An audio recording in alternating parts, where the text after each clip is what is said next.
Hello and welcome back to the Trick Play Podcast on the Fresh Take Network. I'm Simon Chiskovsky here with Caleb Peterson, and shortly we'll be breaking down all the sports-related news, rumors, and drama that you will want to hear about. We've got a bit of an interesting week. We're going to actually be going back for just a minute to our more NFL-centric ways, as we're going to do a bit of I'm calling it the NFL mailbox, if you will, of we're just going to run through everything that kind of happened, or a recap might be a better way to put it. Everything that happened, we'll talk about that. Then we'll take a dip in the NHL, talk about how the new 2025 international tourney is going to only feature 4 teams, which is kind of weird. We'll talk about that. And we're going to talk about Patrick Kane potentially being near return. Caleb, are you ready to get into it? Absolutely. All right. So like we said in the intro, we're going to get back into more NFL stuff. Lots of news and headlines happening this week as teams are kind of starting to figure themselves out. Got quite a few changes. Most notably, I think, is with the Pittsburgh Steelers, who after lots of outcry from fans, potentially even outcry from players. I don't know if there's, not to go off on a tangent, but the video going around of the Steelers celebrating a win. And Matt Canada celebrating a win, and then Chris Boswell, the kicker, comes by and he says, "Well, you sure didn't have anything to do with it." So like even the players are kind of getting frustrated with him. And finally, Mike Tomlin pulled the trigger. Matt Canada is gone.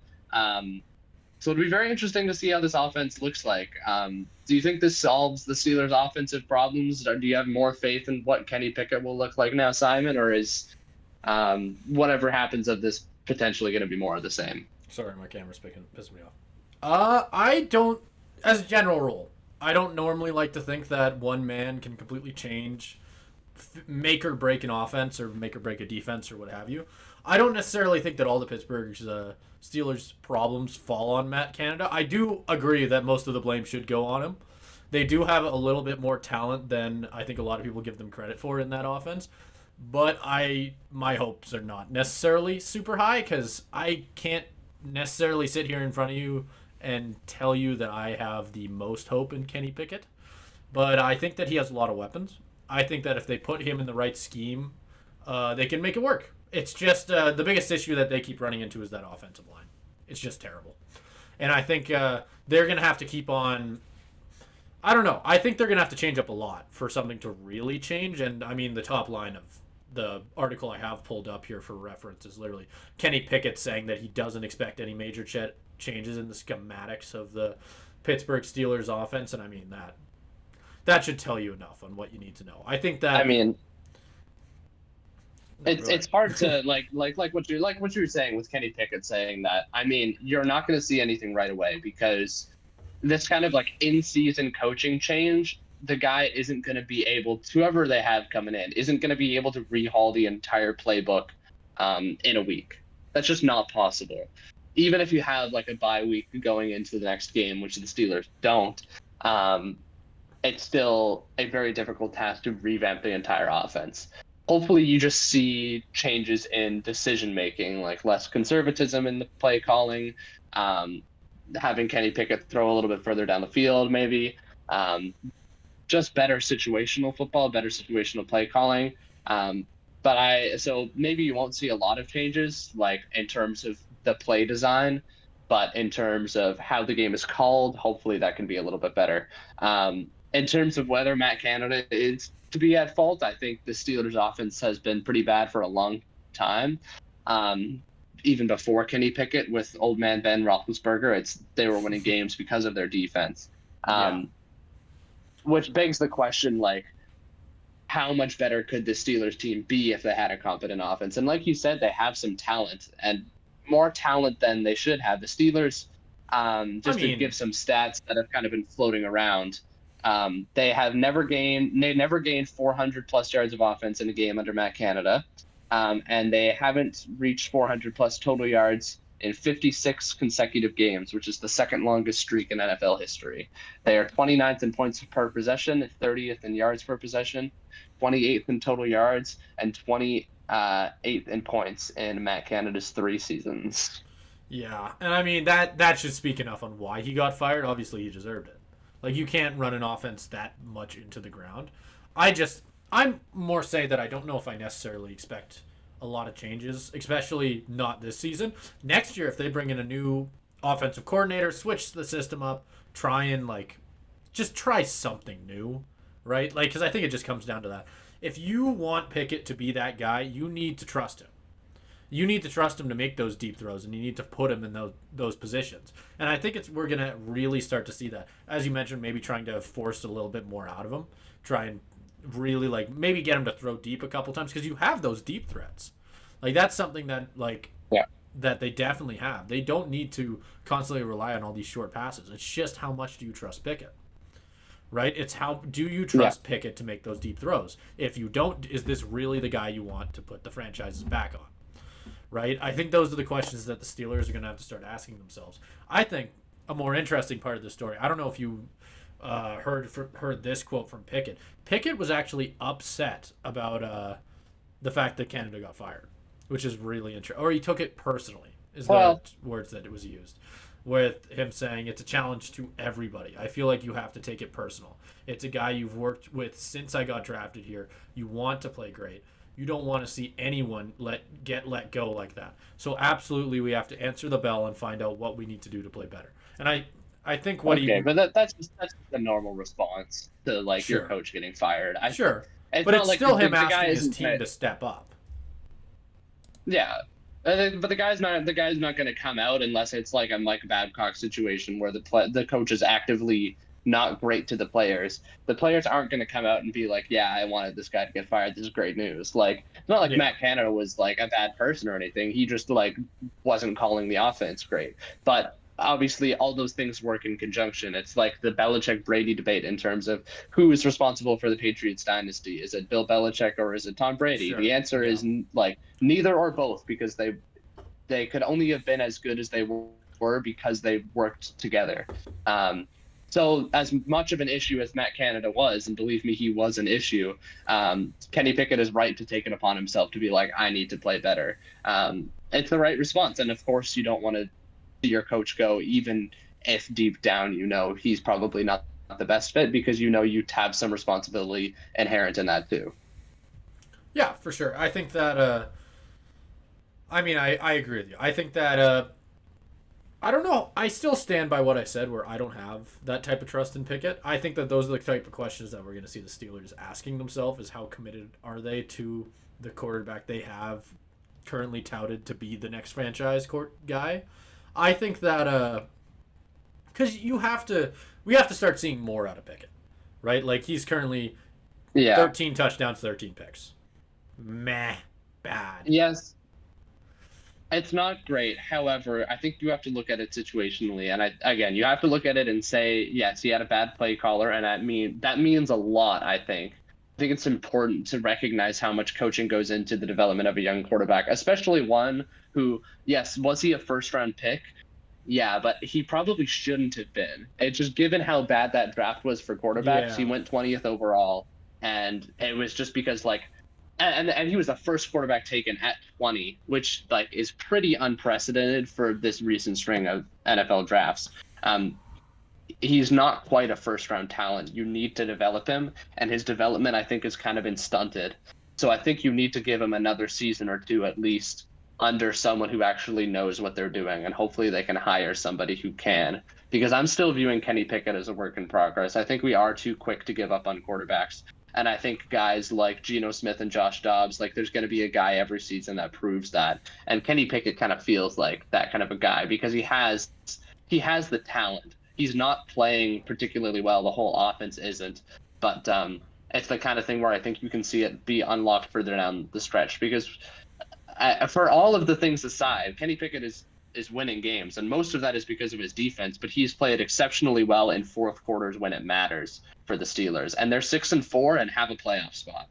So I don't think you can give up on the whole Kenny Pickett project just yet, and I think he deserves another season at least with a better play caller to see really if he can handle the pressure of being a starting quarterback for one of the NFL's most storied franchises. And I'm not necessarily disagreeing with you. I'm not necessarily saying that I'm while I am definitely more on the other side of the fence, I can say that I'm not saying don't give on up, don't cut him right now, right? Like that's not what I'm saying. To be clear, I'm saying that I think in the next year, it's really going to be up to how much do the Steelers want to put into this guy, right? Do you want to build around him? Do you want to build this offense around his style, or do you want to start going? Maybe we should move in a different direction. I think that's the conversation that needs to start being had in the next season and a half. Because I do agree with you. Give him a chance under another guy. If it doesn't go well, I mean, this time you fired the coordinator. Maybe the next time you got to fire the quarterback, right? Like, it's just, who do you really want to blame, right? That's what I mean. Because this time, he has an easy out. He has an easy out. Whether it's him to blame or not is up to you to decide. Next time, it won't be. That's what I'm trying to say. So I think that this is a chance for Pickett to really start to show off the skill that everybody's kind of been looking for. So if he shows off, perfect. If he doesn't, that sucks. The Steelers are going to have to move in a different direction. And I think that's all those. While I get what you're saying with like the fact that we're all giving up on quarterbacks probably too quick, you also can't wait 10 years for the guy to turn into Geno Smith. Like if Pickett needs to sit as a backup on a different team for 10 years before he turns into that, let him go do that. But it probably won't be as a Steeler. That's true. That's true. And with the defense they have, you probably don't want to wait that long. But I don't know. I think in terms of coaching, you have to try at least another face in the room just to see if it works better. Yeah. For that player. Because again, like who knows what, to go to the extreme example, who knows what Patrick Mahomes would have been if he went to a team like the Bears instead of a team like Chiefs. And had to go under Nagy right from the start. Yeah.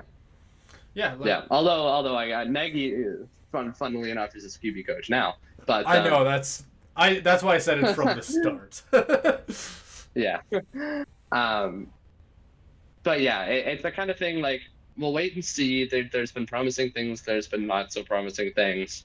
It'll be interesting to see how he reacts if they get in a playoff game. I think that'll also be kind of informative because they're on track.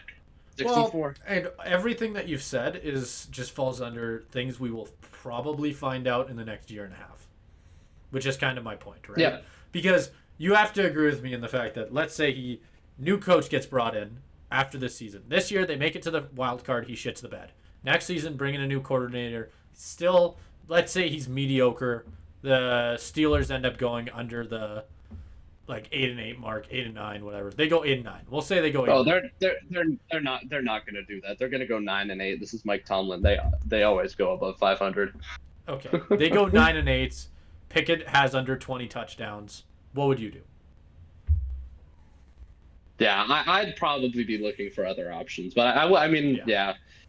Like you can't wait forever, right? That's the issue. Because I do agree with you. Inherently, if you can give these quarterbacks more time to develop, then potentially they can turn into a Geno Smith or a Josh Dobbs for you. But do you really want to put your franchise basically on hold, waiting for this guy to turn into an actual starter? Or do you want to potentially go...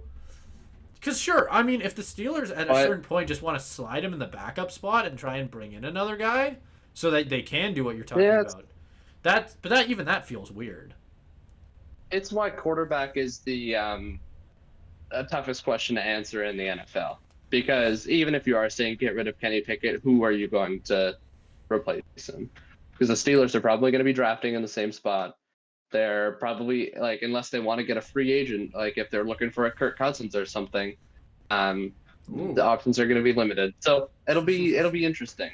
Kirk Cousins on the Pittsburgh Steelers, put that on a headline. I could actually really see that.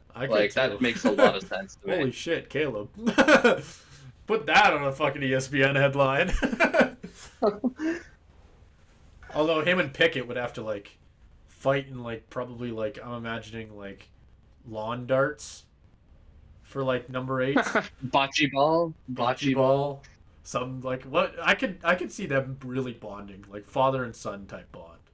I could see them being friends. It's that's not to too smoothly transition this to our next topic, but that's the Aaron Rodgers, Zach Wilson bond they got going on over there in New York. Yeah. It was funny watching do you think that Kenny Pickett would make Kirk Cousins' life hell? do you? Do I you don't, think? I don't know. I don't know.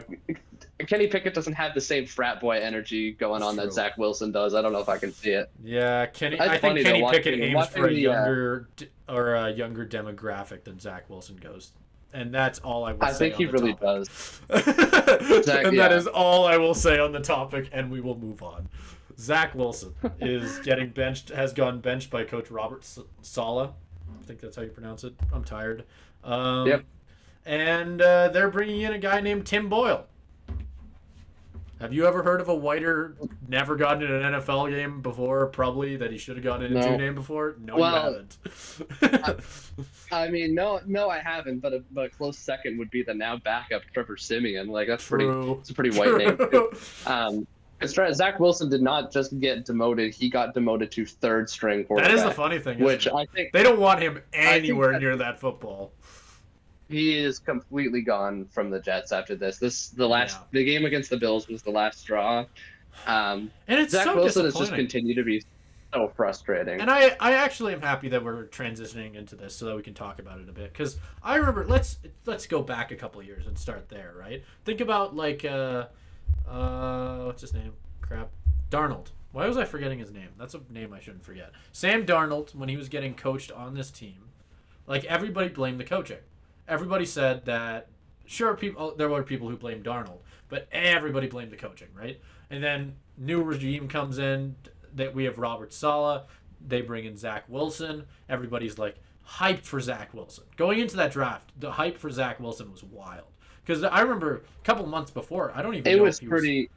It was pretty crazy because he almost came out of nowhere. He rocketed up the draft. He rocketed up the draft board, yeah. And then that was the spot that Justin Fields was in like a few months before. Like a lot of people predicted like Lawrence Fields 1-2. Sometimes you got to stick to your instincts before all of this tape starts coming out after the season is over. However you want to take that, that's not necessarily the point I'm trying to make. I'm saying that the hype going into Zach Wilson going to the Jets was a lot. There was a new coach who a lot of people liked. He was coming from the 49ers, who had been a very successful team. And yeah, say what you want on that. He had been very successful with the 49ers, and he was being given a young quarterback who a lot of people had a lot of hope for based on his athleticism. Like, what went wrong here? Like, who do you... So Like, do you just blame the Zach Jets Wilson, being cursed and that they should be lit on fire as a franchise? No, like, what do you do? I don't. I just think... Well, I think Zach Wilson is such an enigma of a player. So watching him, I watched a lot of the Jets-Raiders game. That was the recent Sunday night game. And it's just the most... I did fall asleep for part of it because it's Jets-Raiders, but I don't think you can blame me for that. But... Yeah. For what I'm watching of Zach Wilson, it's the same kind of thing that I watched, like, because I was really into the NFL draft that year. I did watch like some tape on Zach Wilson. The issue with Zach Wilson coming out of college is honestly like the team he's playing for. When you're playing for a team like BYU, who has this that BYU's offensive line was amazing when Zach Wilson played there. He had so much time to throw. He had an eternity back there. So he can do all of the Zach Wilson things that make you go, oh, wow, this kid is crazy when he has a wide open pocket that can help him like dot up people down the field. He's got all the time in the world, and when he's got all the time in the world, he is fantastic because he finds things, he makes stuff work. He's good at just making something out of nothing, but that's when he has time to process it all. And I think that processing is kind of what's been the issue. And he probably went to the worst team in the NFL to really set him up properly. He did. Because the Jets' offensive line has not been great.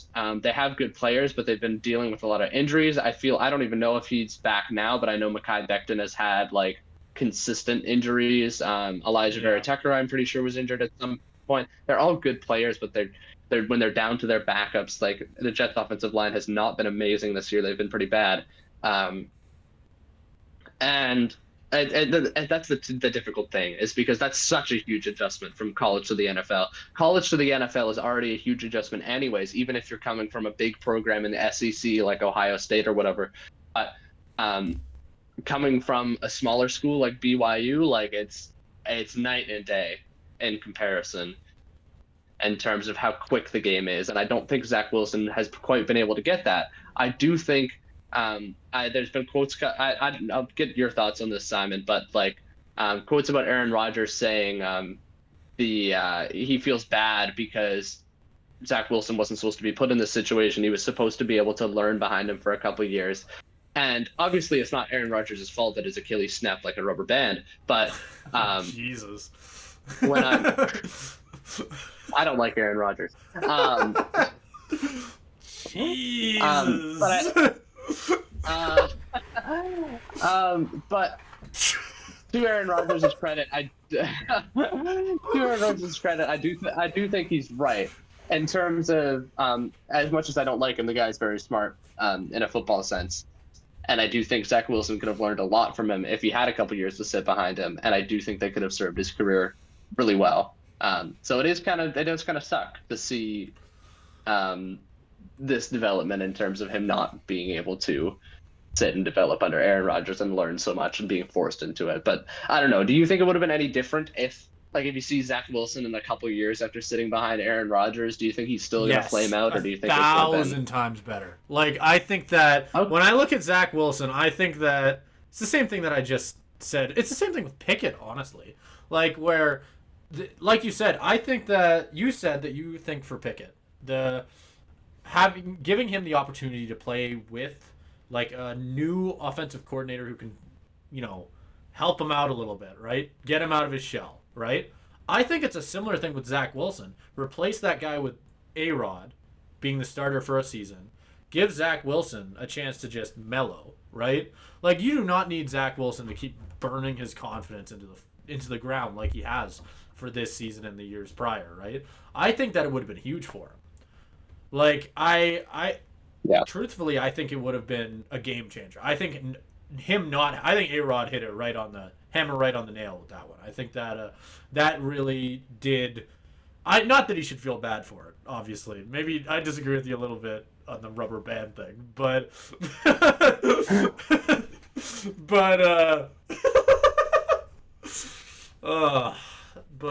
anyway.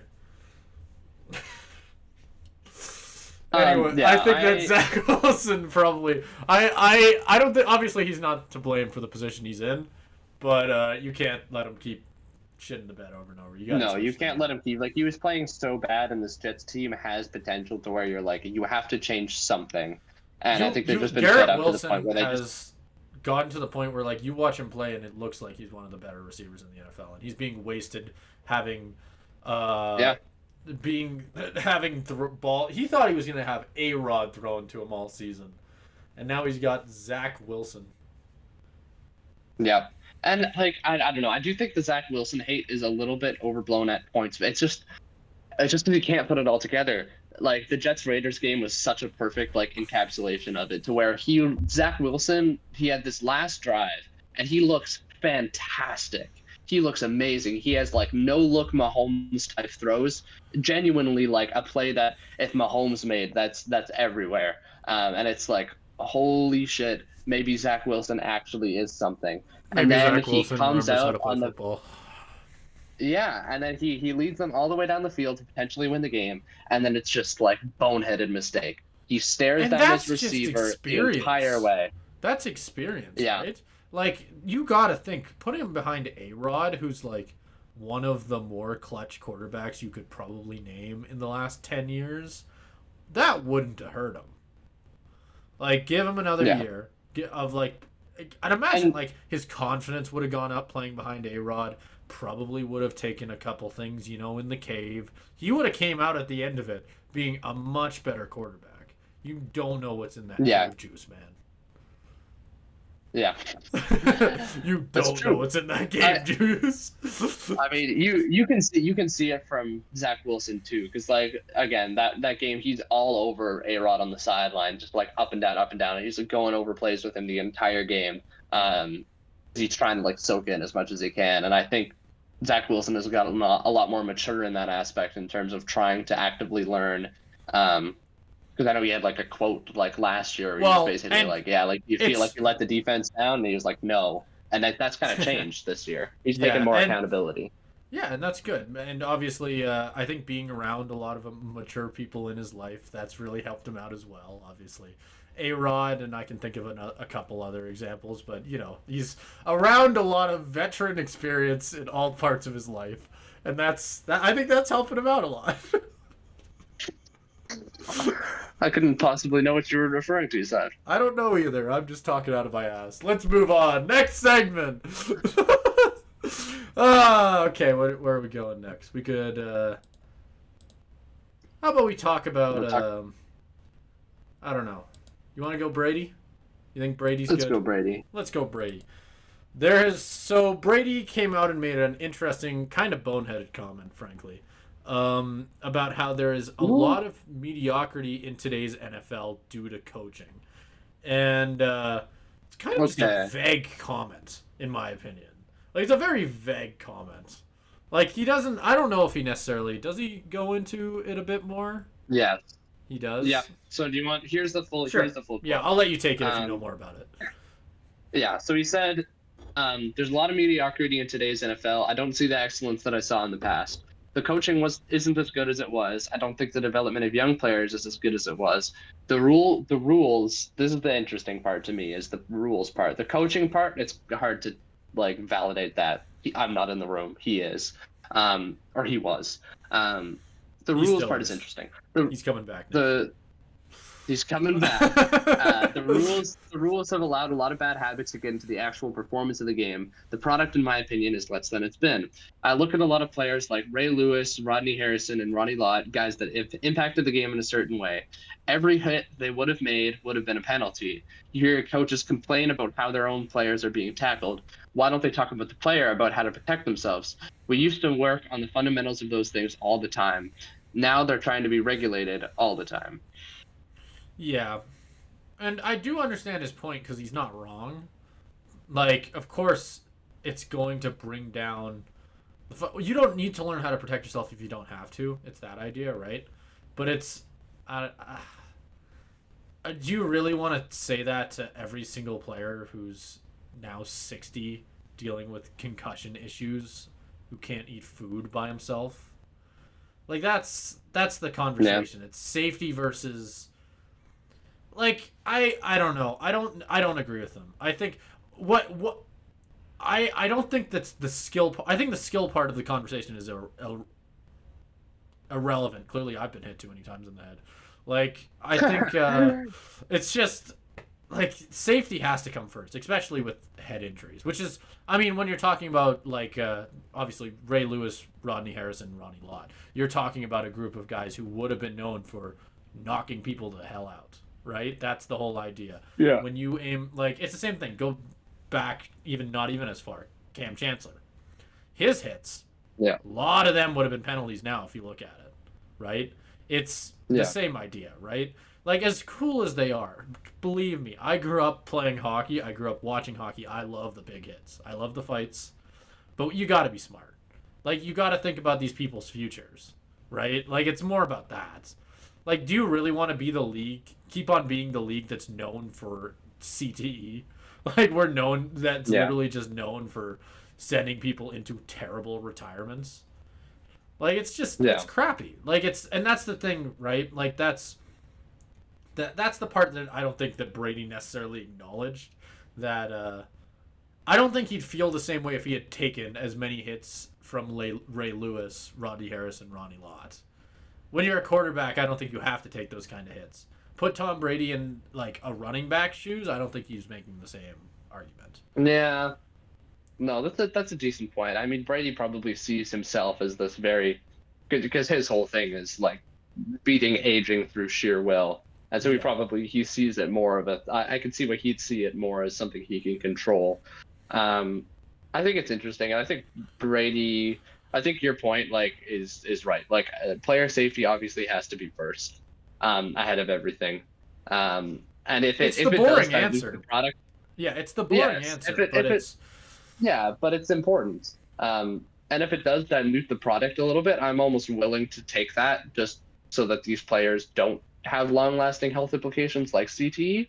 But where I do think Brady maybe has a point is just in how it's called. Yeah. No, of course. Because Yeah. some of them, okay. Another thing that I want to say about Brady's comments, like, okay, buddy, you've been out of the league for what, a year, and now you're talking about, oh, back in my day. I get Yeah. you've been around for That is a the couple years, funny buddy, thing, but right? today's NFL, you played last season, buddy. But so it's still your NFL pretty much. But I do think he has a point in terms of how some of this stuff is called, particularly roughing the passer, because a great example is the hit on Brady in like the 2018 AFC Championship game where he got like tapped on the shoulder. That Yeah. stuff shouldn't be called.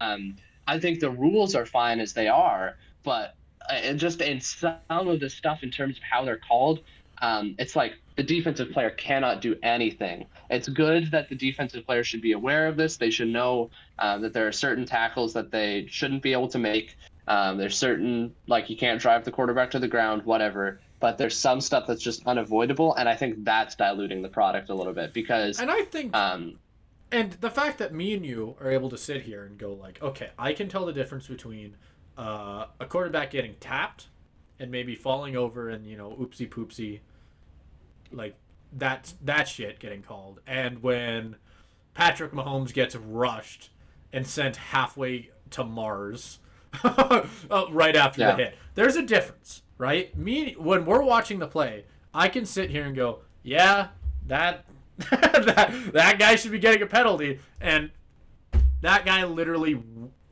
like it's there's the a refs difference, right? need more accountability. I was gonna say I think that there should just be an there. It shouldn't be black and white. I think right now it's actually too black and white. This call in a weird way. I think that it should be more put on the refs' ability to look at a play and maybe its potential to hurt a player. And I think that should more determine it. Or potential to hurt a player. I also think you have to take like what's the word? I'm tired. Like, did they mean to do it? Right? Like, you have to look at it like that as well. And you Intention. can't intention. There you go. Like, you have to look at it like that, right? Because I think that we should, like, having it be black and white, where every time after the ball is thrown, you have to blow it down is dumb. Because of course, like you said, these guys are 300 pounds of meat running at this quarterback. I can tell you that I probably can't stop that quick, and I ate 300 pounds. Like, you're gonna run into them occasionally. That's gonna happen. Just it's how it Yeah. works. I think Yeah. it should just, like you said, more accountability from the referees. I think they should just be like, you should be putting that position to the ref. Sure, there's still gonna be bad calls. There's no preventing that. But Yeah. I think that you'd be making it easier to there'd be less bad calls, I think, if you put the I right think the way refs in that position. I think the way you prevent that is just more video replay because Yeah. the Yeah, refs are put exactly. in such a spot where they can't see the whole field from where they are. It's very easy to see how bad a missed call is from the comfort of your own home.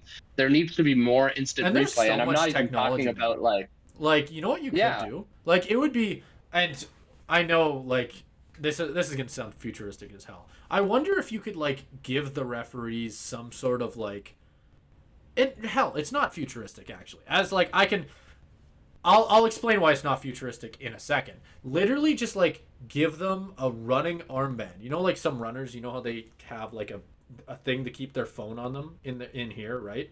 Put it yeah, down here. Put it down here. Put, like, it could be a phone, it could be just a screen of some sort. Put it in there and have it be a live feed to the broadcast. Like, literally, I'm not kidding. It would work. And I know it would work because on a lot of the games that I call now, where I do play by play for the State Trojans, and a lot of the games that I've called, I literally get sent a live link.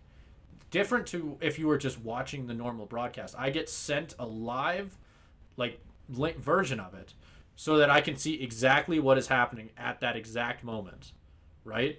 If I can get that, I'm not calling high level games. If I can get that kind of technology. Are you telling me that the NFL can't give their referees little iPhones in patches on their arms? Come on. Yeah. Like, Yeah. Or even like that's one possible solution. But another thing, like you pointed out, the NFL is such a big corporation. Just hire more that people to too. put in a That virtual too. replay booth. Yeah. And just have Hell, hire they more already people do, hire more referees to have on the field. Like, is that a Yeah. crazy thing to say? Like, can we not put more referees down there? Like, Yeah, or even just like I do think it's a thing with the virtual with the replay. Like I think that's important because I think it provides a lot more clarity. But you already kind of see it in the NFL in terms of there's certain calls that are made and then they'll have a quick little like the coach won't challenge it, but they'll have a quick thing like if it's marked short of a first down, they'll get a quick like buzz in their earpiece. Someone will tell them that call was wrong and they'll change it right away. We yeah, need more of that for certain calls because that's not that crazy either. Like, there's and certain you calls said that are accountability. taboo to That review, comes down you on can't that. review. Yeah. Yeah, there's certain calls that you can't review, like the 2019 NFC Championship game, where it was an obvious pass interference on the Rams, and then they instituted the rule that you could review it next year, and then the NFL basically did that as just like to give something to Saints fans because they got rid of it the next year, and I don't think they should have. It is a judgment call and it is hard, but you need Well, and something Caleb, to catch those obvious calls. And the crazy thing is, what we see on the broadcast is the example I gave you of giving them an iPhone with a version of the live broadcast is as simplified. That is a very simple version of that would cost basically nothing. Like, Yeah. I'm like, this is the NFL, and we've seen the type of technology that they now have, where we actually see them like zoom in on live replays and get like, I'm sure you've seen it, where they like all spin the camera around like they have a free cam of what's happening so that they can see if it's in. You know what I'm talking about? Imagine if we could give the referees that kind of technology literally on their wrist. Is that like, I don't know if that's possible or not. I am not smart when it comes to this stuff, but all I'm saying is there has to be like, what if the lowest that you can possibly do is give them a live broadcast? What is the best? Is kind of the question I'm asking, because seriously, I don't think it's that absurd to say that they can definitely be doing better. And if the worst is a live feed, I'd be interested to see what the best they can do is. Yeah, I think that's a good point because I do think it's because again, to go back to the Brady stuff, like it as kind of crude and the headline grabby as his full quote is, I do think it gets at a real issue in terms of refereeing. Because you hate to see it as fans, and to see a penalty shift the game. I think the NFL should have looked into it more after a penalty decided what was an otherwise amazing Super Bowl. That Super Bowl, for me, the Eagles-Chiefs, was ruined because it was called by a defensive holding call that was controversial, that I don't think should have been called. When you have games decided by that, from the smallest games, like the Seahawks-Rams game over the weekend, was decided by a completely phantom PI call. I don't know if it was on Witherspoon or Woolen, but the Seahawks lost partially because they were bad anyways, but they lost partially because of this completely phantom call that would have limited the Rams to a field goal instead of a touchdown at the end of the game. It's deciding games, and there needs to be something done about it. And to your point, they have so much resources. You've already come up with a solution that can be implemented and probably help a lot. And that's just from like shooting the shit for 15 minutes on a podcast. These guys can figure out something significantly better. And that's the point and that even goes back to what I said earlier, where me and you, who are both idiots who sit on a couch every Sunday and watch football, are able to look at a screen and go, that should be a pass interference. That shouldn't be pass interference or passer interference. I think that somebody who gets paid to literally do this professionally should be able to do the exact same when looking at their wrist. That's kind of the point I'm making. I don't think that there should be a rush to, like, you can throw a flag on the field and like convene for a second. Let the drama build a little bit, you know? We don't have to immediately run to a guy on the mic and just go, passer interference, and then they go to replay and it's like literally the guy just like blew air at him. And it's just like, well, could have waited a second to, like, you know, maybe let it sink in. Pick up a flag. What's the worst that's gonna happen? Like, you know what I mean? Like, there should be something there. It shouldn't be as black and white as it is, where they just have to. Yeah. This is how things are. We all have to accept it, right? Like if they get Yeah. a call wrong, which is kind of how it is now. Yeah. Yeah, and we probably have time to talk about one more of these things. I think we should talk about the Joe Burrow injury. I think Joe that Burrow. to talk about the NFL this week and not talk about Joe Burrow being out for the rest of the season would be a bit bad on us. So I think we should speak a little bit on this because I think it's a very interesting topic, just in the fact that this is now the second time this season, and the last time this season, obviously, that we've seen Joe Burrow struggle with injuries.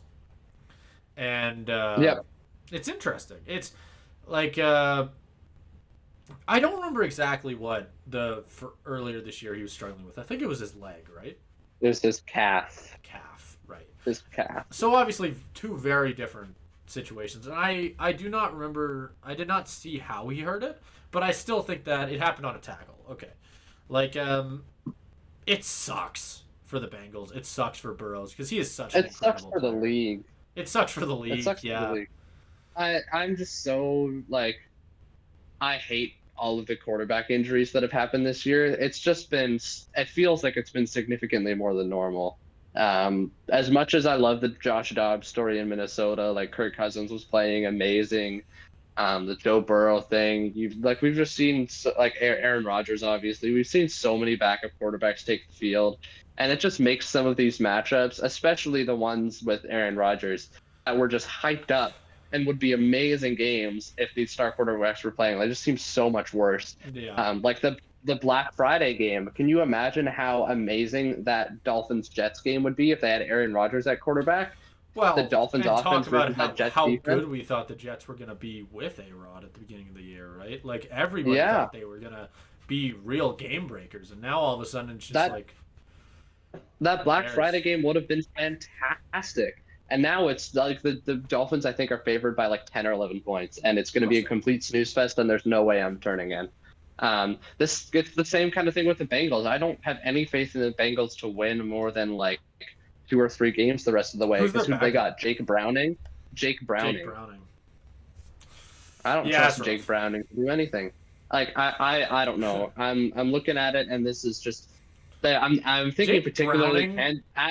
Jake Browning sounds like not only a realtor name, but like a bad realtor. Or like a bad lawyer. Like the lawyer you'd see on like a bus bench on the wrong side of town. You know what I mean? Yeah. Like that's Yeah. what I imagine Jake Browning. And I would not trust him to handle any of either of those things I just mentioned, let alone an NFL team. Yeah. It just makes like. There's a couple more primetime games. They have a primetime game against the Jags. That would have been fun if it was Burrow v. Lawrence. New Year's Eve against the Chiefs. That would have been a fantastic game because Chiefs Bengals is always amazing. Well, it and now sucks. it's like those games. Injuries Those games are going to always suck. Like no matter what, which is Yeah. I mean, yeah, you're totally right. Like the more I think about it, there has been an absurd amount of injuries this year. There's been at points where obviously this is not the first time Burrows has been hurt, which is something we already talked about. The Bengals, it seemed like the Bengals were just starting to get on a roll too. Like they were just starting to get their shit together. Where I mean, and there's been examples because all over the that league. Niners game was the best they looked, right? Like Yeah. they just wiped the floor with them. Yeah, And then the it Bills just game sucks. the next It week, literally just sucks. Like there has been an absurd. I wonder if we can find a list so that we can get like the exact number because I know there's been more than And we mentioned.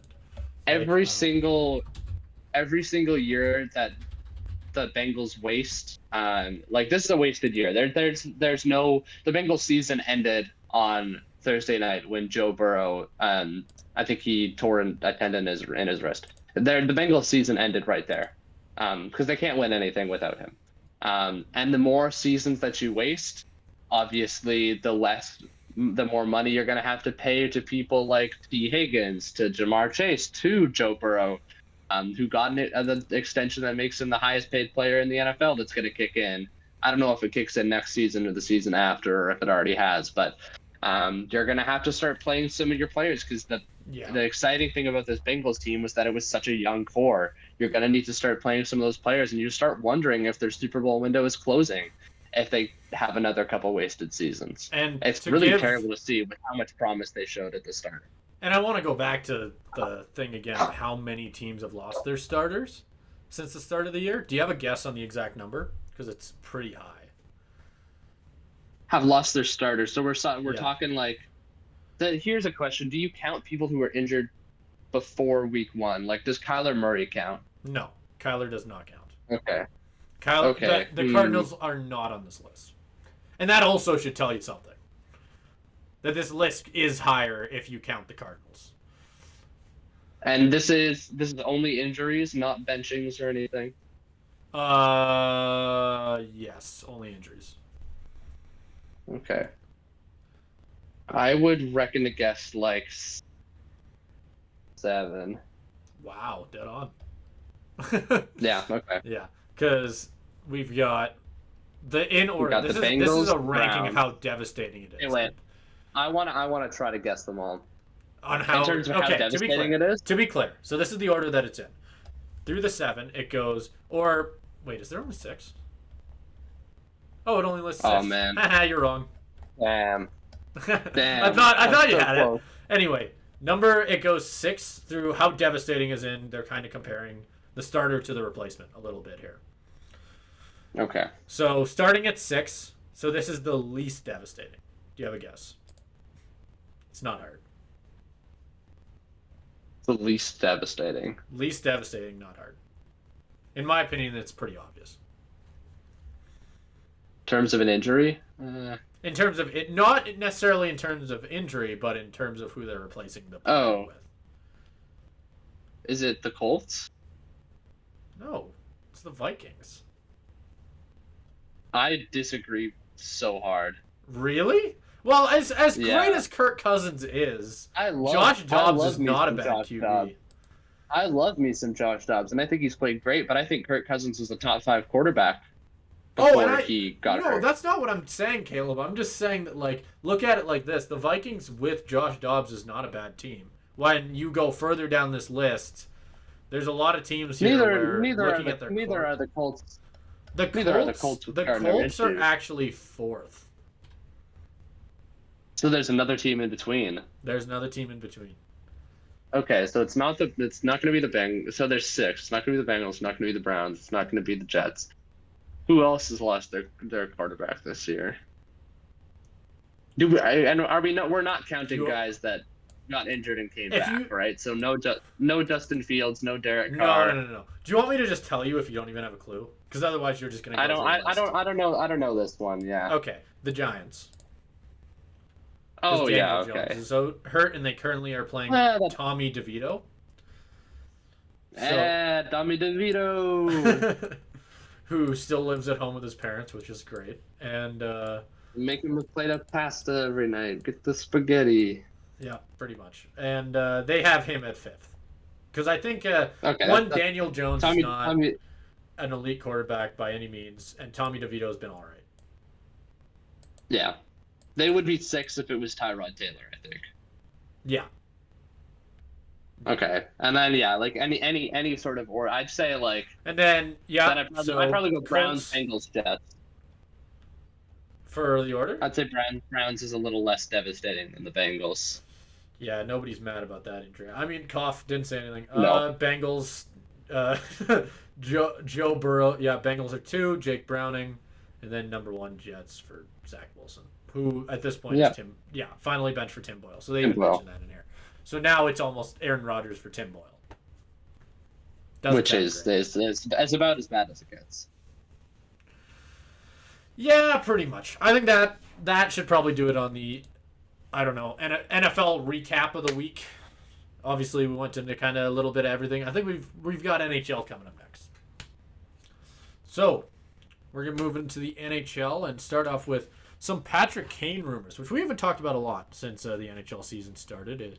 In the fact that eventually I think everybody knew that Patrick Kane would be making a return, like, I don't know, coming in 30 in like the WWE Royal Rumble is what I'd compare it to. All of a sudden you just hear like, somebody's music, everybody goes holy shit. That's kind of what I'd compare this to, but the NHL's version is we've got probably one of the best scorers of the last 15 years while he is now out of his prime, going to a team and instantly adding a scoring flair that team might need. And my head immediately goes to certain teams that are missing that as of this time.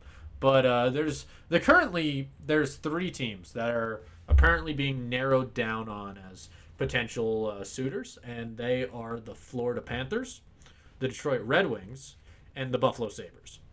Are the 3 teams that most people are saying, which is really interesting to me because a rumor that I actually pitched this segment to you, Caleb, with was the fact that he'd potentially go to the Maple Leafs, as apparently he has interviewed with the Maple Leafs. And he has talked to as many as 8 clubs so far. So bringing in the Maple Leafs, that makes 4 that we know of. That's another 4 that we don't. I think there are a lot of really interesting options, obviously. I completely thought from the start that if I'm Patrick Kane, I'm going to a team that's at the top. You are not going to a team that might be good or that might be better with you on it. You are going to a team that's already insane, and you are just adding to that. And there's a lot of options I thought that he'd be approaching. I think that one team that would be on here if they had a better start to the season would absolutely be the Edmonton Oilers, which is why I actually thought that they were going to be my dark horse to get him. Because, I mean, think about it like this from the perspective of the Oilers. I mean, they have been struggling to score. They've been struggling to find someone to slide up there with McDavid. McDavid's been struggling. It would not hurt to throw a veteran elite scorer like Patrick Kane on that top line. Like, that would be killer for them. That is exactly what they really, really need, other than goaltending, obviously. That sucks, too. But it's just, it can't hurt, is kind of what I mean, especially if you sign him on a 1-year deal. Finding that cap room would be tough for them, but I'm surprised that conversation was never had, is kind of what I mean. But I mean, even cap room for the Maple Leafs and whatever so have you would be tough. Like, there's a lot of interesting teams here. I'm curious who you might think that, who would you like to see Patrick Kane on, if you could pick for Patrick Kane? Okay, well, I'm like going through. I think the Maple Leafs is interesting because it's kind of the thing they always do. I feel like where they're just, you had it with Ryan O'Reilly last year, and now you're having it. You could have the same kind of thing. The Oilers is another one, and I think that actually works really well. That actually might be my.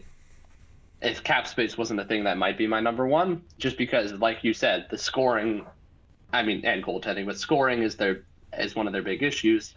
Having him up there would be great. I don't know. I'm thinking it wouldn't solve their problems, but it would not hurt.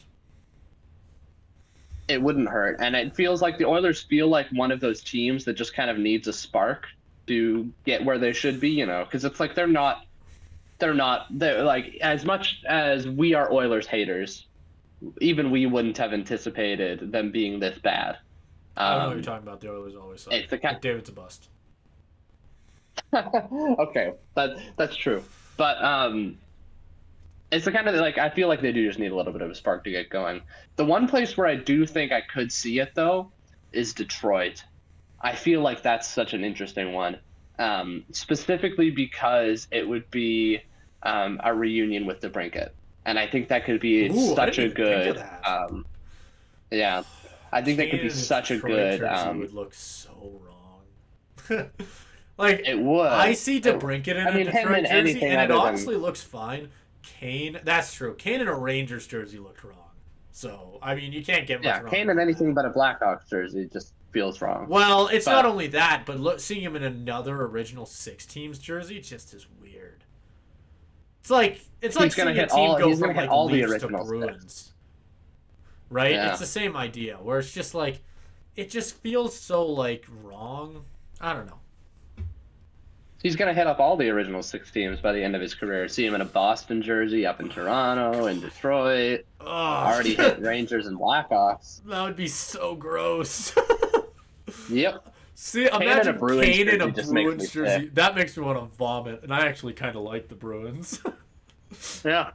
Like, him in a Maple Leafs jersey is not much better for me, but Bruins just seems like the worst. It really does.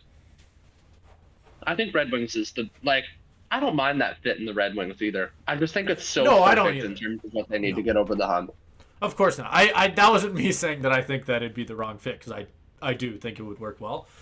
My and Just we the brought vibe. we The obviously vibe. brought up the Maple Leafs, and I was quick to bring up their roster just because I was curious where he would fit, and I actually kind of am. I'm curious how good of a season Matthew Nyes is having, because he's on that top line with Matthews and Marner, and then behind that they have Tyler Bertuzzi, John Tavares, and William Nylander. Nylander. Why did I say Nylander? That's a weird way to pronounce that. Anyway, irrelevant. Because of Matthew Knees. Matthew Knees. And Yeah. I think where would you slide him in? Because he is naturally, I believe, a right winger. Patrick Kane. And Where do they have Knies playing? they have Is him Knies playing the left wing or the? He's playing the left wing. I will say the issue with the Maple Leafs is automatically that I want to fact check myself actually. That Patrick Kane is. I want to figure out which side he normally plays on. He normally plays on the. He shoots left, so I'm assuming he usually plays left wing. And oh, I think he's the right wing. Maybe I'm wrong. Somebody in the comments, let me know. But like I'm assuming he's a right winger, because I've always thought he was a right winger. I think he's one of those wingers who plays on his offhand, like Ovi. And I don't know. Do you really want to push? Are you gonna push out Marner or Nylander? Right? Hell, No. even pushing Bertuzzi down to a third line feels weird. Right? Like it's one of those things where like, where do you slide him? It has to be where Knees is, like Matthew Knies. Like you have to. Somehow make that work. Yeah. I mean that's the issue with the Leafs, right? That they have the best roster in the league, Like but it's not performing yeah, they just suck. to the level it should be. Yeah. I mean, you pretty much hit it right there. Like they just can't do it. Like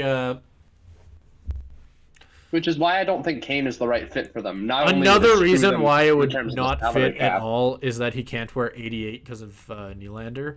So I immediately imagine Patrick Kane on the Leafs not wearing 88. Yeah. Like that'd be I'm sure so cursed. Nylander. I feel like Nylander would give that up. Oh hell no, he wouldn't. No. No, of course not. It's his whole brand now. He's a star. I guess. No, Nylander would not give up that number. Like it would be. Well, he doesn't have to worry about it. 'Cause What did you say there? I mean, he doesn't have to worry about it because I don't think it's realistic that it'll happen. I don't think it fits their needs, and I don't think they have the cap space to do it. Yeah, which I mean, I think that we talked about the Oilers. Now we've talked about the Leafs. I think now that really does help narrow down exactly why the Panthers, the Red Wings, and the Buffalo Sabres are all the teams listed here, because they are the teams that they kind of make more sense. I think the Sabres is the very Sabres is interesting. a little bit weirder. The It's Sabres weird, have but not it's nearly interesting. been as good as they should. Yeah, but Because I think you said going to a team that kind of needs to be good already. Like from what the Sabres have shown, I don't think that our expectations are that they were, but I don't think they've shown that this year. no. But that really leaves Detroit and the Florida Panthers if you're trying to narrow it down there. And the Panthers have dealt with a lot of injuries. Yeah. Like, and that's been their issue this season, especially on the defensive side, as I know they were missing both Ekblad, Montour. Yeah, they were missing quite a few players at one point. I don't necessarily.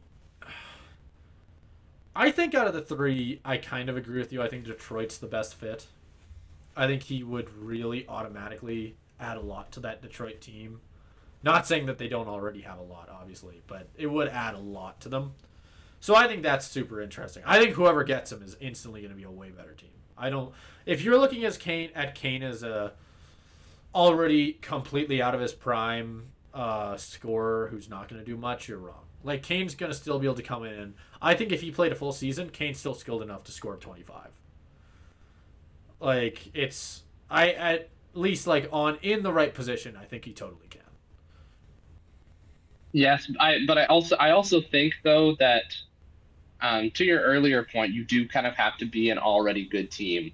I think if you're Yeah. looking at signing Patrick Kane, you need to look at him not as the solution to all your problems, but as a complementary piece that can help you get over the hump. At this point in his career, he cannot be the guy that's going to come in and fix everything. That's what worries me a little bit about Buffalo, is that kind of positions him a little bit more as the guy who needs to come in and fix everything. On a team like Florida or Detroit, So yeah, I totally do see where you're coming from, though. I think that Buffalo is definitely the right the right pick to not to probably write off that list right away. Where it's just like the other two teams there are just kind of, or not necessarily the other two. I think the Panthers still obviously have a good team, just injuries. They're running into a wall. Like, it's just like, and do you really want to risk that if you're Kane? Kane can go anywhere. Do you really want to go to a team that's injury ridden, whether you went to the Stanley Cup Finals last year or not? Yeah, because you have to wonder how much of that's a fluke. And like the Red Wings feel like a good kind of team where if you're playing 2 years, you can ride it out a little bit and have a couple of shots at a cup, because I feel like their future is very bright, the immediate future. So yeah, I actually do agree with you. I think that's probably the. I would say Red Wings are the best fit. He would not fit it well in that jersey. And that is where I would choose to end it. The vibes are not right. The vibes ain't it. But Patrick Kane. What about you know where the vibes are right, Simon? You know where the vibes are right? Patrick Kane in the Calgary Flames jersey. Make it happen. We're still winning. We're still relevant. Imagine that. God, we've had so much. Cool. And think about it like this: we've had so much success with American talent. I'm sure it would work out. Yeah. Yeah. Yeah, 100%. It's not like all of them end up hating us and leaving. It's like they love it here. They love it here. He'll come here. Yeah. Yeah. What's the meme that you always do on Twitter? Flame. That's there you go. Patrick Kane, he's a flame. First line with Huberdeau, Zari. It's gonna be great. So to continue down the NHL road a little bit, we're gonna be talking about the 2025 International Tourney that was just recently announced. That is scheduled for February 2025, and it will be played between 4 teams. Doesn't that sound like a fun international tourney? The teams playing will be Canada, U.S., Finland, and Sweden. And a lot of people are very disappointed for, I think, fairly obvious reasons that I should not have to necessarily point out. And that's mostly because the headline's not great. Like, most headlines you would have read is NHL's 2025 International Tourney will include 4 nations. That sounds lame. That sounds super lame. But, and it probably will be. But, I think that's because everybody's expectations is that it was going to be similar to the World Cup in 2016, which still wasn't great. Or even the Olympics, where we'd see at least like 8 teams most years, I want to say. So it was still a lot more entertaining. And a lot of people just look at this 4-team thing and go like, what the hell? This is going to suck. And frankly, if you're looking at it, comparing it to those international competitions, you will be disappointed. But the thing is, the NHL isn't even comparing it to that, because they have labeled it, they obviously labeled it a global tourney and not the World Cup, which is why they pointed out the fact that in 2026 there will be the Winter Olympics, and then in 2027 they were planned to do another World Cup. I want to make sure to really emphasize on the difference between World Cup and international tourney in this case, because I guarantee you that the World Cup will have more than 4 teams, which I think is the important thing to look at here. I don't think that disappointment is the right way to necessarily look at it, because we are getting our first international competition since 2016. Let me be excited. It'll have been 9 years since the World Cup when this happens. Let's just enjoy it for what it is. Yeah, I think you hit the nail on the head, because it's like there's a reason they're branding it differently, like you said. It's not going to be the World Cup. It's more of an exhibition than anything. It's a proof of concept. They're kind of going back in slowly but surely, and it kind of sucks that we're gonna have to even wait another. I guess 2023 is coming to a close, but we're gonna have to wait another like a year and a bit Yeah. to get even the small exhibition format, which sucks and is why I understand the frustration. But And I think it. to even point out, a lot of the reason people get excited for these international competitions, especially like think about it like this: people get excited because they think, imagine a line of McDavid, McKinnon, and Crosby. People talk about that stuff, right? For Canada, for the for America, you'd have Matthews, Kachuk, and I don't know who's another good American winger. I'm blanking. Goudreau, if he's still good at hockey, like Yeah. there's Well, that's people like to TBD on think that. about. People, yeah, TBD on that. People like to talk about that stuff. You are going to still see that. It's just maybe not against as many different teams as you might have thought. Yeah, and that's okay. And I think with those teams they picked for the international tourney, those are the four teams you'd expect to see in like a semifinals in the Olympics. If you told me the semifinals in the Olympics was Canada, Finland, U.S., Sweden, I'd be like, Okay. okay, that's pretty like chalky, you know? Like those are probably the four best hockey nations in the world, excluding like I don't know Russia or Excluding ones that are currently whatever you want to throw invading out another there. country. One, um, but I don't know. I think it's at least a good step in the right direction because it is something that we've been waiting for a long time.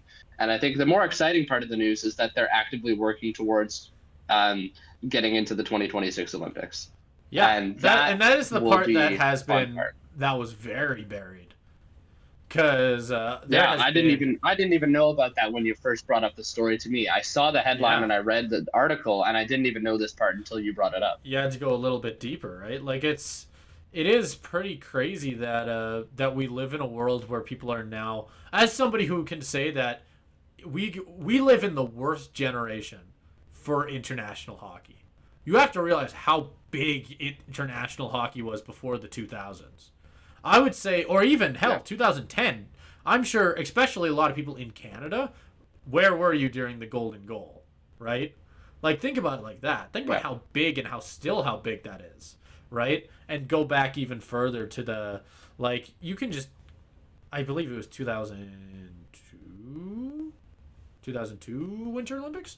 I think the math is right Salt on Lake that. City. Salt Lake City. Like Yeah. that one was huge as well. It feels like the Olympics and international hockey died as Crosby put that like Well, goal in between. even Sochi was pretty Sochi was like. pretty big, but it wasn't as big. Like in I comparison. mean, it was the last one that we saw, but I still remember my I got dad up. waking me up at 3 a.m. to go Yeah. watch the Canada Oh Sweden yeah. gold medal game. Like that I was did the still such a same. cool experience, even if it wasn't like iconic. Um, Yeah. or even like I know it's not quite the same, and I know we're talking about NHL players, but there is something about international hockey that kind of brings you together. An example that I go to is even in the women's game, Yeah. where I remember in 2014, our like for school, um, our teachers opened up the lunchroom to watch the Canada U.S. gold medal women's final, and it was an incredible game because Oh those yeah. teams are so well matched, and it went back and forth, and it was an amazing game and the teachers actually canceled class until the game was done. It was That's fantastic. awesome. Um, and then in the final minutes of the third period, we had to go to an in-school assembly, and we missed the end of the game in the overtime. And I've never been more mad about anything ever. Um, I don't blame you. That I sucks. was I was seething at the little grade ones who are like singing on stage. It's like fuck you, child. I throw, need to go watch throw my an apple hockey. at him. Yeah. Boo! Get off the stage! Little Timmy's confidence was never the same. Since a young Caleb Peterson took it all out on him. All his all his hockey Booed him off the rage, stage. booed him off the stage. He never ever got up. Caleb ruined the singing career of some first grader. Yeah, we had the next like Elvis Presley, Michael Jackson up there, and I just Yeah, like killed him. yeah. Killed all confidence ever. That guy now works in a McDonald's. So just dreaming of the day he can get it all back at Caleb Peterson. What a thought. But yeah, it's I mean, and even like look at IHF. Like those games are so fun for a reason because there is just something so awesome about like international competition. Like it really does bring people together in a completely different way. IHF, we obviously see it at a lower level, but it's still so cool. Like I don't know an example that I always think of whenever I think of this with IHF. I have two. I think of like how awesome it is, and you don't see this a lot in hockey anymore. But the year, and I can't remember the year for either of these examples, but I know they were fairly recent. The one year where Canada had crap, which song was it? They had a certain song as their goal song, and every time that team scored, the whole crowd sang it because they just had one song that everybody knew, and I can't remember the name of the song anymore. But I remember watching that year and going like, they should just never change this song. It is the best thing ever. This is the coolest thing I've ever seen. This is what, this is 20,000 people singing a song together after their team scores. That is awesome.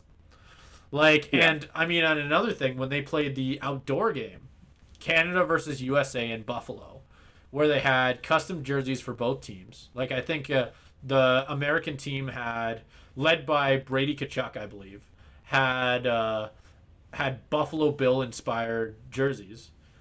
So you probably saw those at some point. I don't remember those at all. Really, look it up. They're pretty cool. And I don't remember who their goalie was, but he is a guy who's in the NHL now. I think for the Canadian team, it might have been Carter Hart. And that game was awesome because it was one of those Winter Classic type games where it was freezing. You could tell the players killed it. It was such a cool game to watch. It was probably the best outdoor game I've ever seen. Like it was so good. Oh yeah, I'm looking at it now. Those are so cool. I don't remember I don't know if the Canadian team had custom jerseys too, but they were definitely outshined by the American jerseys. They did not have custom jerseys. Those just look like their normal road jerseys. Yeah, but it was such a good game because it was freezing in Buffalo. Because think about when the IHF happens, or the you know what I mean, World Juniors. It's usually around like December, January-ish. So it's like cold, especially in Buffalo. Like that was such a good game to watch. Those are like two, and think about it like that. That's just juniors. Like I really miss being able to watch the best of the best get thrown at each other. And as much as a lot of people would go, it's the same argument as basketball where Canada would just dominate. They don't anymore. They absolutely don't. No. Like I think we're if we really start like getting back around to it, I would not be surprised to start seeing like similar competitions to what we would have seen between the I don't know, Soviets, is that the right word? The Russian teams back in the 70s and 80s specifically that would just destroy Canada. Like those Russian teams, the rumors you hear about them still to this day make it sound like they're the best hockey team ever assembled. They just couldn't come overseas. Yeah. Right? Like you hear the craziest stories. And it really does like emphasize the fact that like international competition, I wish I could have just to be a fly on the wall in those arenas in the 70s. And we just miss out on that now because the NHL has for the last couple of years been too stubborn to let all these players participate. So we just end up with crappy teams headed by like 40-year-old and been out of the league for 3 years players, right? Yeah, it's not a fun watch. Like I don't remember what the last Olympics. I guess it would have been like either 2018, 2022, whatever it was. But I think it was 2018 was the first one where they didn't have NHL players, and I just remember like Canada playing Germany, and I think they lost to Germany because it was just all these amateur players that nobody knows. Or had known at one point, but again, because it doesn't even have it doesn't even have like the pull of the juniors, where a lot of people I know really love to watch the junior games, even over NHL games. Like I know my dad specifically, I've had this conversation with him, where he actually prefers junior hockey over anything else because of how action-packed it is. Like it's all of these players who all think they're Sidney Crosby, who go out there and play like Sidney Crosby. Like when you watch juniors, it's almost like they're all more skilled because they're all less skilled in a weird way. And you do not get that same pull with the Olympics. Like you just they're less skilled and they look less skilled. Like it's just boring. It's boring hockey, like for the most part. Like I can't remember. It is, and it's like you like you said, they're less skilled because they are less skilled, and that makes it just like feel so much less. It's like this is not Canada. This is not Canada's hockey team, and This we is know not the this best isn't hockey Canada's team hockey that Canada could assemble. This is Canada's B team or even C team, C team. right? C Canada team. could assemble Definitely C team. multiple full rosters Yeah. before they got to these guys. Hell, Like, like that's the Sweden kind of could, thing. Finland could, America can. Like Yeah. you're like Yeah. all of these places, Russia. Like every one of these teams could assemble better teams. Well, I guess KHL helps Russia out, but like there's just so many levels to it that I think we just don't get to see anymore, and it's so disappointing, especially in a world where we live in an era at this moment where Sidney Crosby and Connor McDavid play in the same NHL, and the fact that we haven't yet seen them on the same line in like in Olympics or World Cup, it's an absolute travesty. And That is, we're running out of chances. we absolutely are. If Crosby retires before 2026 or 2027, 26. which is not unrealistic, by the way. Crosby is on his last legs. Like, that would be, imagine how pissed everyone will be at the league. Because that is an absolute disappointment. Like, we got to see, I think, Gretzky and Gordie Howe on the same ice for... And like, Lemieux. And Lemieux. No, not quite Lemieux.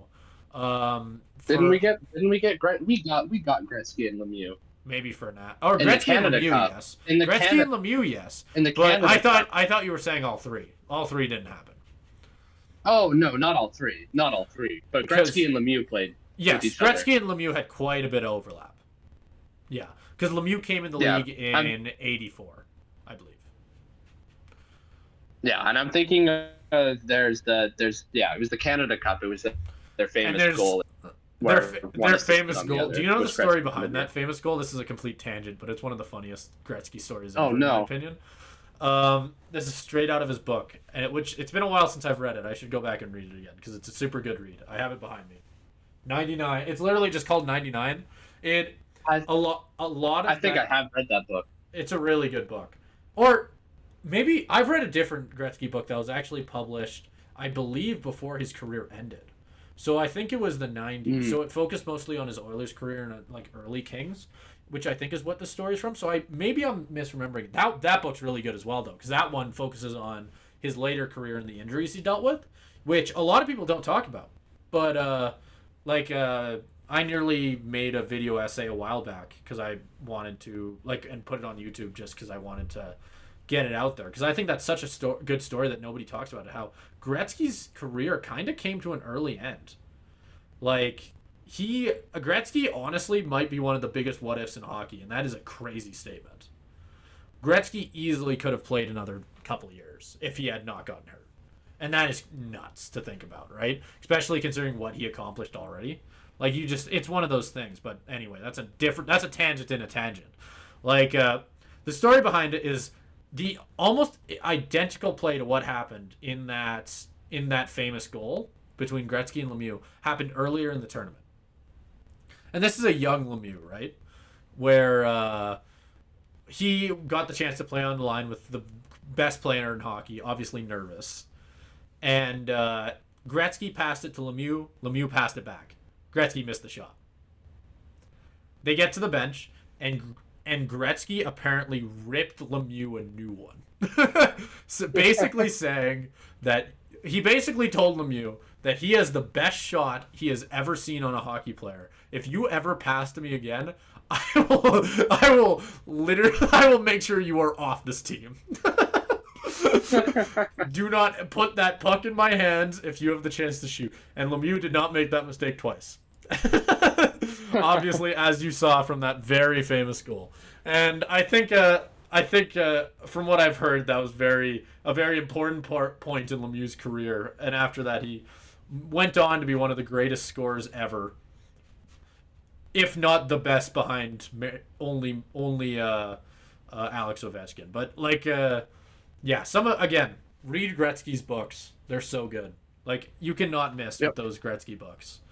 Like, there's some of the... He has some... I don't even... They don't have the same pull as, because a lot of to break down what I have on my shelf behind me, I have Kobe, and then I have Jeremy Roenick, and I always feel bad, Clint's Malarchuk, yeah. And I'd say the pull, especially of the Roenick and Malarchuk books, are more the crazy stories and experiences that they go through. And while I wouldn't say the same for Gretzky's, I think just the, like, he still has a very interesting point of view with a lot of the, like, things in the 80s, and it's just a very interesting book. I can't recommend it enough. Yeah. Like, so yeah, Simon Sheskovsky, book nerd. Bet you didn't see that one coming.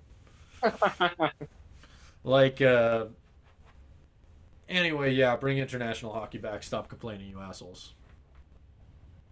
Yeah. Even the small portion will be good. Maybe we get some sort of cool Who classic knows? moment out of it. Imagine been too long. Canada versus USA in the finals of this thing. Are you telling me that wouldn't be sick, even if it's only one game? Yeah. I'm tuning in. Are you not? Of course. Like, it's... Who would not show up for that? That'd be so cool. Like, hell, just put one game... Don't screw the tourney. Put one Canada versus USA for charity. I would watch the shit out of that. Like, that'd be so cool. Yeah. Like, obviously, the World Cup will be better, and I think that's still... I think that's the wrong thing to focus on. We're getting international hockey with the best in hockey. Take it. Take it or leave it, right? That's what's important. Yeah, that's the important thing. Like, this is a step in the right direction to potentially get back to the place that hockey was pre, 2000s. And I think that's so important for this sport. Because it's something that I'd say that out of all the other big leagues in the world, soccer is the only other sport that really has it. Baseball in some recent years. But, it's the only real sport that has that, edge to it. That's so good. In the international scene, and it also provides, bringing international hockey back to the same level gives people in other countries a chance to grow the game. It grows the game more because then they actually see the best players play against their country. Yeah, right? If I had to watch, I'm trying to think of an example at this point. Because I remember seeing the rosters from the last Olympics and I was like, oh my god.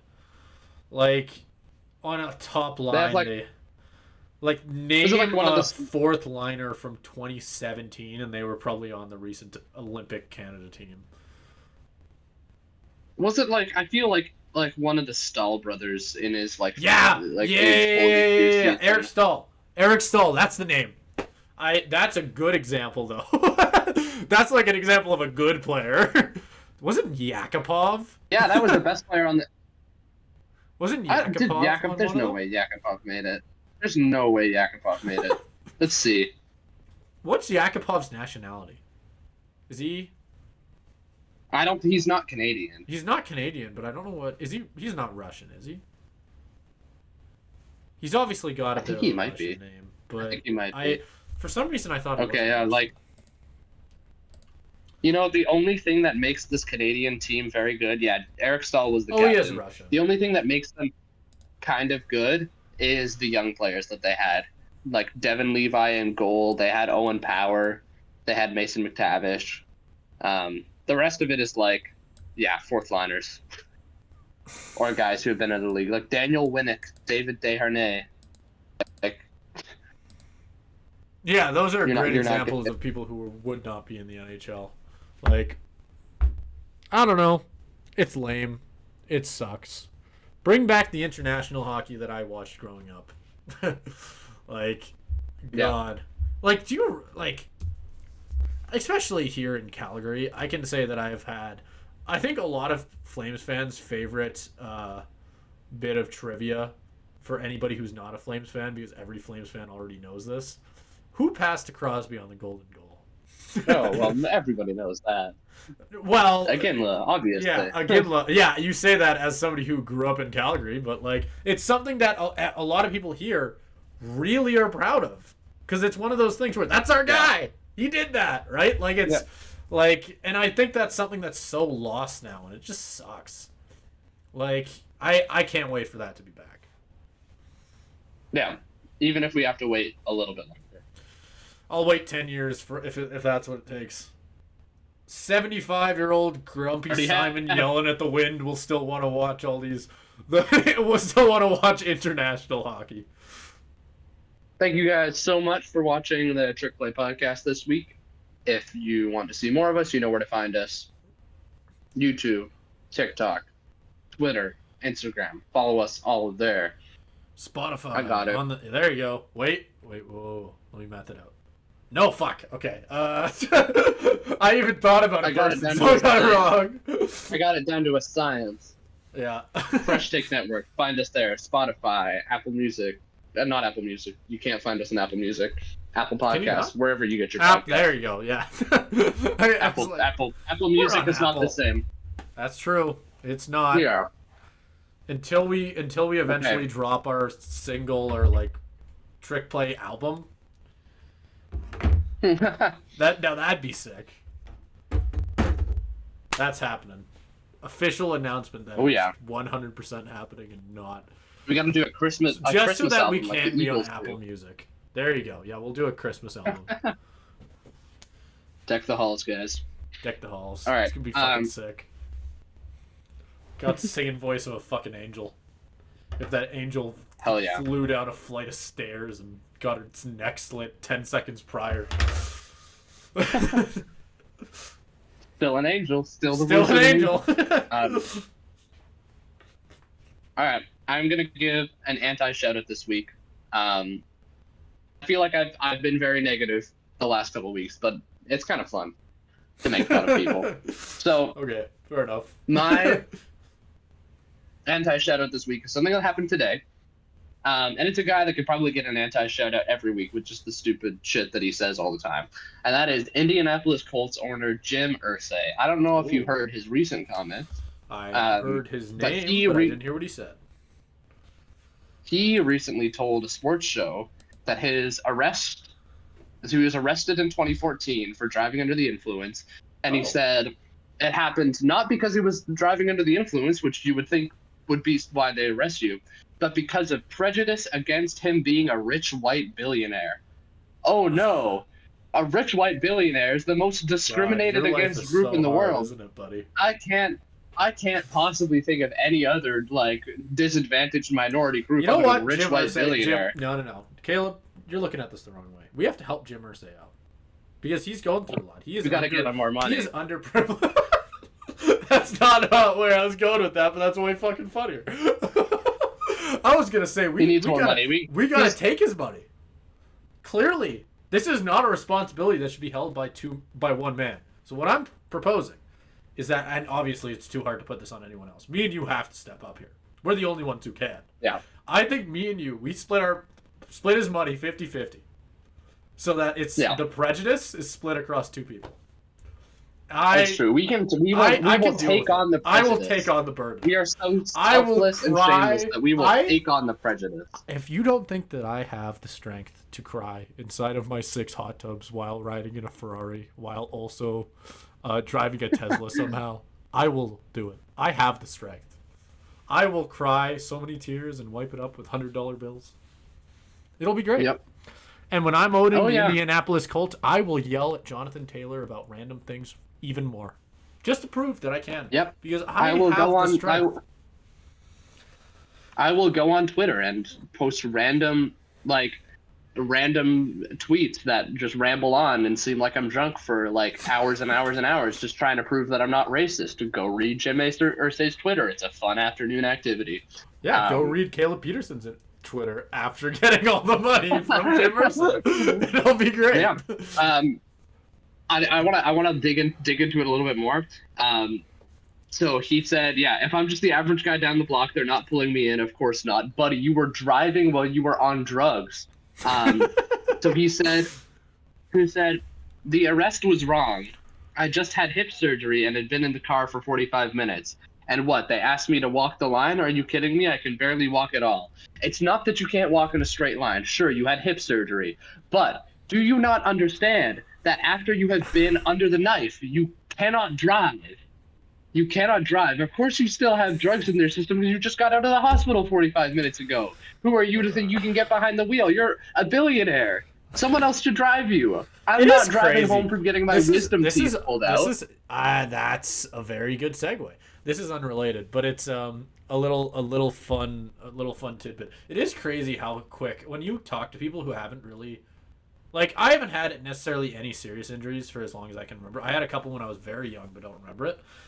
But I don't know if I don't know how many times in your life you would have been put under, or at least like recent enough that you would have thought about like you would have been in a position where you could have driven or like could have done anything of the sort afterwards.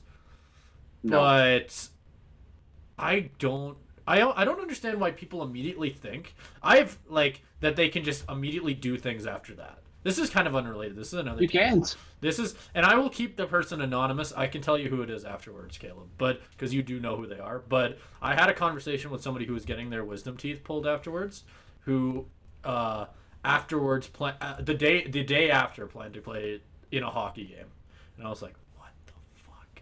I literally I went, no, you're not. Absolutely not. Not in a million years. That is the worst idea I've ever heard in my life. Because it's like, and it is crazy how some, that's not the only time I've heard a comment like that. It's crazy. Like, you are so out of it. I remember I got my wisdom teeth pulled last year. So I would have been 18. I could have, like, and I can tell you right now that I was like, I don't know if you did this as a kid, but I totally did. I was like playing like with my fingers, like jumping from like car to car. It was great. It was great. I was having a great time. Like, now imagine putting that Simon in hockey skates, dead in a minute. No.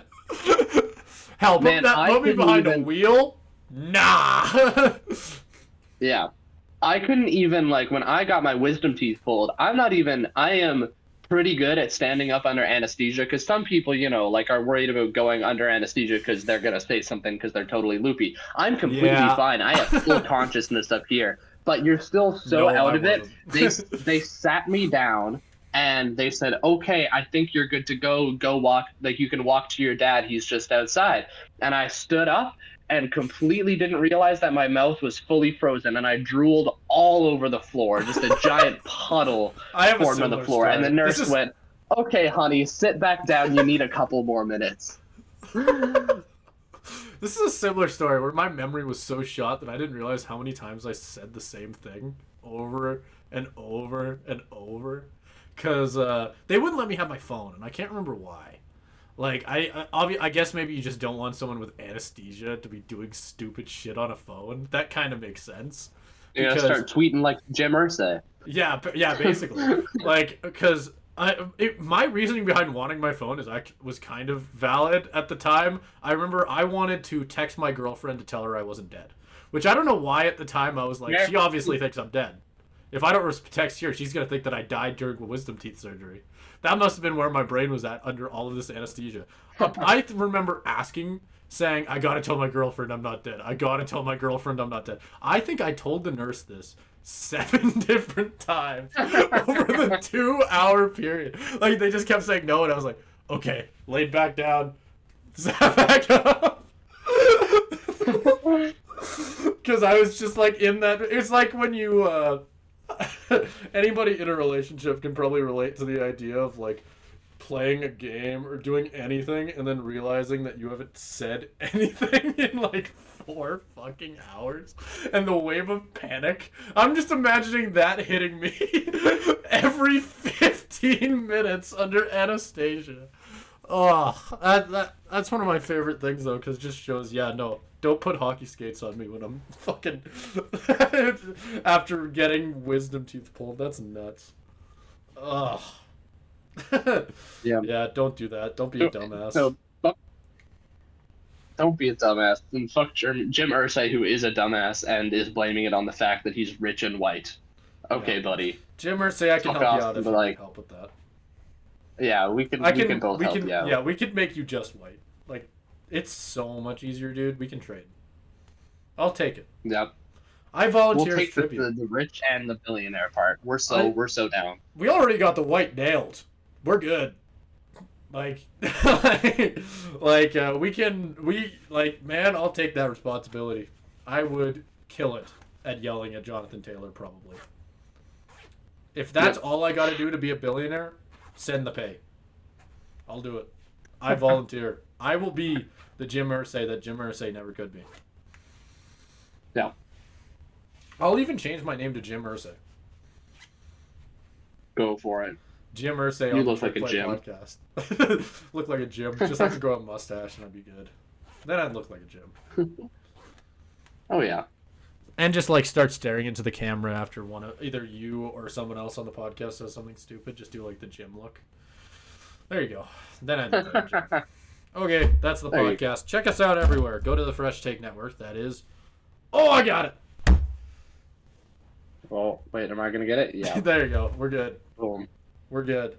Go check that out. Go check us out on YouTube. Everywhere else. I'm going to start having more time to put more effort into the fun stuff that you would have gotten to see. So that being TikToks, the shorts that you probably haven't seen a lot of lately because I have been busy as hell and working 20 hours most weekends, which does not mix well with having time to edit. So that's tough, but that's coming to an end at least for the short term for a little while. So I will have more time to put more effort into all that. So look forward to that. Hopefully more content and all that. Check out more episodes. We'll be back within the next week. Unlike last week, there will not be a 2-week gap for load management. I hope you guys understand. I stubbed my toe and it just really hurt, so I couldn't play. I know you guys paid to watch me, but I wasn't in it. You know? Just wasn't in it. No. Yeah. Head's not in the game. Head's not in the game. Like I like poured myself. I went to go like make cereal in the morning, and the milk was expired, so I couldn't have cereal, and I had to have a sandwich instead. And the whole week was lost. Yeah. Yeah. It was. There's nothing you can do after that. No. You can't come back from it. Yeah. Load management. It was necessary. Yep. Yeah. Watch next week. That won't happen when I can't have cereal.